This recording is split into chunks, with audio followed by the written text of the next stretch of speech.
चंद अशखास की तरफ से झूठा प्रोपेगेंडा किया जा रहा है। तर्जुमान इलेक्शन कमीशन की जानिब से ये कहना है, ममनुआ फंडिंग फैसले में उजलत ढूंढने वालों पर हैरानी है।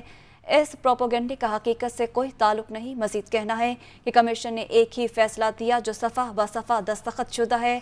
फैसला इलेक्शन कमीशन की ऑफिशियल वेबसाइट पर जारी कर दिया गया है।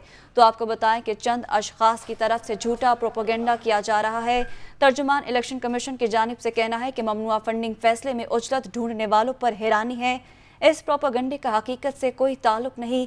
कमीशन ने एक ही फैसला दिया जो सफ़ा ब सफ़ा दस्तखत शुदा है। फैसला इलेक्शन कमीशन की ऑफिशियल वेबसाइट पर जारी कर दिया गया है। तर्जुमान इलेक्शन कमीशन की जानिब से ये कहना है, तो उनका कहना है कि चंद अशखास की तरफ से झूठा प्रोपेगेंडा किया जा रहा है। ममनुआ फंडिंग फैसले में उजलत ढूंढने वालों पर हैरानी है। इस प्रोपेगेंडे का हकीकत से कोई ताल्लुक नहीं। कमीशन ने एक ही फैसला दिया जो सफ़ा ब सफ़ा दस्तखत शुदा है। उनकी जानिब से मजीद कहना है कि फैसला इलेक्शन कमीशन की ऑफिशियल वेबसाइट पर जारी कर दिया गया है।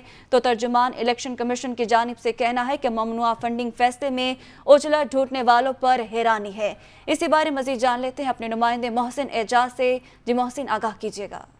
देखिए, तर्जुमान इलेक्शन कमीशन की जानिब है कि की तरह चंद अशखास की जानिब से गुमराह कुन और झूठा प्रोपेगेंडा किया जा रहा है कि इलेक्शन कमीशन ने ममनुआ फंडिंग में उजलत में फैसले दिए हैं। और इलेक्शन कमीशन के तर्जुमान की जानिब से ये कहा गया है कि 8 साल बाद आने वाले फैसले में उजलत ढूंढने वालों पर हैरानी है और इस प्रोपेगेंडे का हकीकत से कोई ताल्लुक नहीं। तर्जुमान इलेक्शन कमीशन की जानिब से ये वाज़ेह किया गया है कि एक ही फैसला दिया गया है जो सफ़ा ब सफ़ा दस्तखत शुदा है और इसे इलेक्शन कमीशन की ऑफिशियल वेबसाइट पर जारी किया गया है। तर्जुमान इलेक्शन कमीशन का कहना है कि इलेक्शन कमीशन ने एक फैसला आइन और कानून के मुताबिक दिया है। फैसला आइन और कानून के मुताबिक किया गया है। बहुत शुक्रिया मोहसिन एजाज, हमें अपडेट कर रहे थे।